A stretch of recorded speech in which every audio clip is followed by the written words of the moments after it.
Salut les As, c'est Billy Dupage, je suis autrice, compositrice, interprète et ça me fait super plaisir de répondre à vos questions aujourd'hui, fait qu'on y va?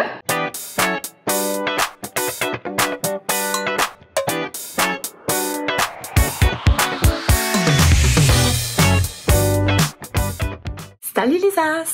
Reconnais-tu cette musique?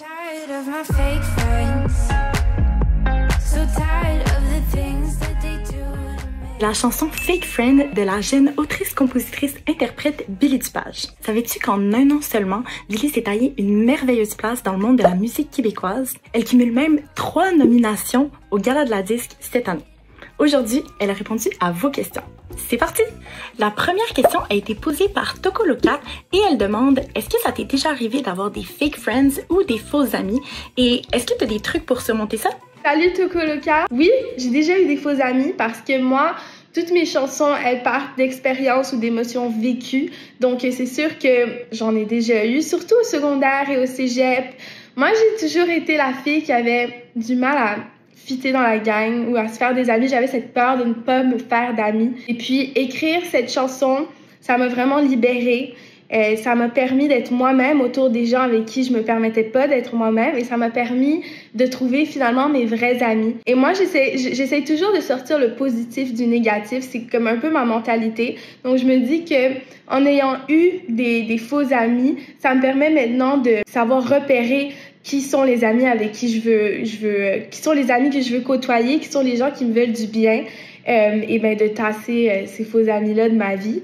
Puis un de mes trucs, en fait, ce serait de se faire confiance et de connaître sa valeur, de faire confiance d'écouter sa voix intérieure, en fait, et de se dire, cette personne-là, elle me veut pas du bien, alors je vais pas me forcer d'être amie avec elle seulement pour plaire ou pour être populaire, comme on dit souvent au secondaire. C'est vraiment ça mon conseil, puis ça serait vraiment de tasser toutes les personnes qui nous veulent pas du bien, parce que de toute façon, on en a pas besoin. Ensuite, Kelpie demande, parmi toutes tes chansons, laquelle te rend la plus fière et pourquoi? Salut Kelpie! J'ai pas une chanson qui me rend le plus fière. En fait, je pense que toutes mes chansons me rendent super fière. Je pourrais pas en choisir une. C'est sûr que Fake Friend, ça a été le début de tout. Ça a été et c'est toujours une aventure hyper vertigineuse. Et c'est ça qui me fait réaliser mon rêve de petite fille. C'est grâce à cette chanson que les gens ont commencé à me connaître et tout, en fait. Je suis très fière de celle-là, mais je dois dire que je suis fière vraiment de toutes mes chansons, même de celles que les gens connaissent pas encore. Parce que moi, écrire des chansons, c'est thérapeutique. Pour moi, c'est une façon d'extérioriser mes émotions. Mais parfois, c'est pas toujours facile d'extérioriser, que ça soit de la peine, de la colère ou quand on est confus. Il y a une certaine fierté à se dire que j'ai été capable d'écrire ces mots-là sans nécessairement avoir peur de m'exprimer. C'est pour ça que toutes mes chansons, je suis super fière de les avoir écrites. Pour la troisième question, Waterpolo Girl demande, est-ce que tu préfères chanter en anglais ou en français? Et pourquoi? Salut Waterpolo Girl! Moi, j'écris en français et en anglais, mais c'est sûr que ma langue maternelle, c'est le français. Et je me compte très chanceuse de pouvoir écrire le français parce que pour moi, c'est la plus belle langue au monde. J'ai été élevée dans une famille francophone, donc à la fois québécoise et française, mais surtout québécoise. Pour moi, écrire en français, c'est une chance d'être capable d'écrire en français et d'être capable d'entraîner ce muscle-là, parce que l'écriture, c'est un muscle. Parce que justement, c'est difficile d'écrire en français. C'est pas la langue la plus facile, contrairement à par exemple, écrire une chanson en anglais. L'anglais, parfois, c'est beaucoup plus facile de trouver les mots parce que c'est moins profond. Parfois, l'anglais, c'est peut-être moins poétique que le français. Mais j'aime ça, moi, me donner ce défi-là de me dire, OK, je vais écrire cette chanson en français. Ça va être un challenge. Certaines chansons, il y a certains thèmes qui vont mieux avec le français ou l'anglais. Mais j'oublie pas quand même que je suis aussi bilingue. Donc, j'aime beaucoup écrire en anglais. Fake Friends a eu un succès au Canada. Donc, j'ai des fans qui se sont développés côté anglophone. Je sais que mon album, par exemple, il va rester francophone 90%, c'est sûr. J'ai beaucoup fait d'essais-erreurs. Il y a beaucoup de chansons où je savais pas est-ce que j'écris en français ou en anglais, mais la plupart du temps, c'est toujours le français qui revient. Pour moi, le français, c'est ma langue maternelle, c'est la maison, donc je suis très fière de pouvoir parler et écrire français. La prochaine question nous vient de Bok Choy qui demande quel artiste québécois t'inspire le plus et pourquoi?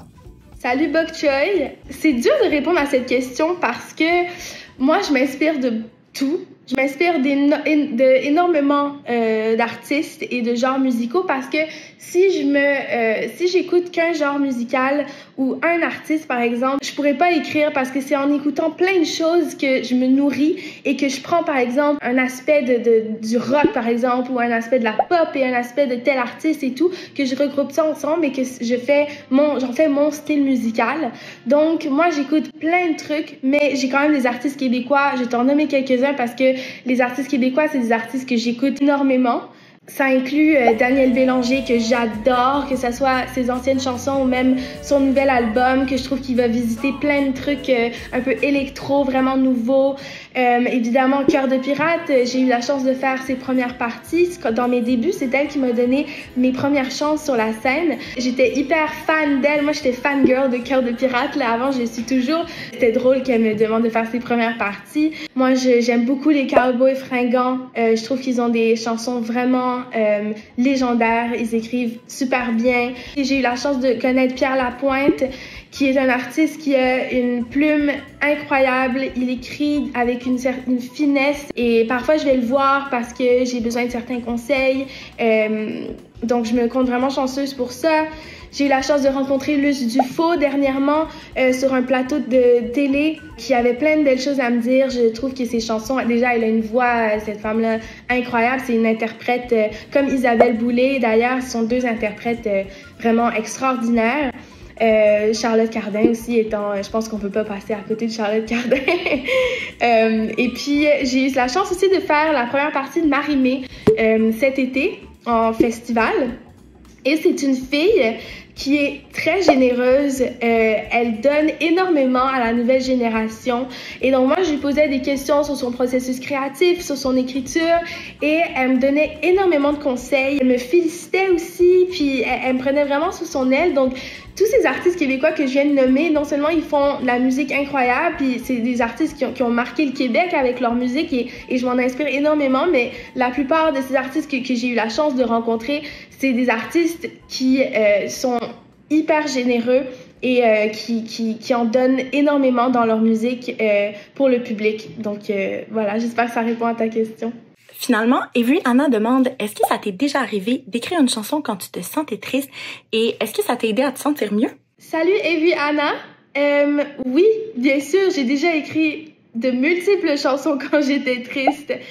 Parce que l'écriture d'une chanson, pour moi, c'est thérapeutique. Ça m'aide à extérioriser les émotions que je suis pas capable d'écrire en parlant. C'est sûr qu'on dit toujours que d'écrire une chanson quand on est triste, c'est plus facile parce qu'on a tellement d'émotions qui nous viennent que de les mettre sur papier, ça vient comme ça tellement vite. Mais moi, je suis quand même une fille vraiment bubbly dans la vie. J'aime rire, j'aime parler et j'écris surtout sur beaucoup, pas surtout, mais j'écris beaucoup sur des sujets qui sont heureux ou même si c'est un sujet triste, à la fin, il va toujours avoir de l'espoir. C'est important pour moi qu'il y ait toujours de l'espoir dans mes chansons.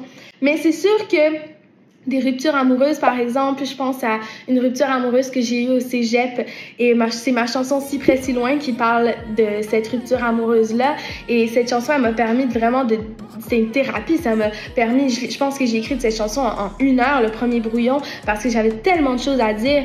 Et donc, oui, ça m'a énormément aidé d'écrire des chansons plus tristes. Et même les gens qui n'écrivent pas des chansons, on dit que de faire du journaling, donc d'écrire dans un journal, sans que ça soit poétique, juste de vraiment d'écrire tout ce qui nous vient par la tête, que ça soit triste, de la colère, même du bonheur. On dit que ça aide énormément, puis ça, c'est prouvé. Donc oui, j'écris des chansons tristes et ça m'aide beaucoup. Mais toujours avec du positif. Faut garder le positif.